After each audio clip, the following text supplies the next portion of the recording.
بسم اللہ الرحمن الرحیم۔ السلام علیکم۔ اقراء الحسن پر تشدد کا معاملہ تحریک لبیک کا رد عمل سامنے آ گیا۔ اس ویڈیو میں ہم اسی کے متعلق بات کریں گے۔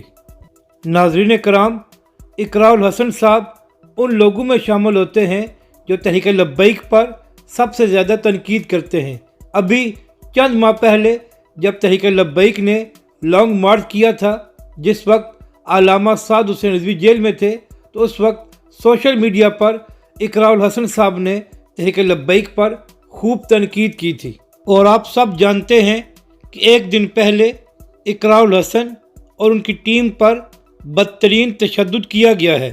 تو اسی حوالے سے تحریک لبیک پاکستان کا رد عمل سامنے آ گیا ہے۔ تحریک لبیک نے اپنی پریس ریلیز میں اقراء الحسن پر قاتلانہ حملے کی شدید مذمت کی ہے اور حکومت سے مطالبہ کیا ہے کہ عدالتی کارروائی کے ذریعے ملزمان کو سزا دی جائے۔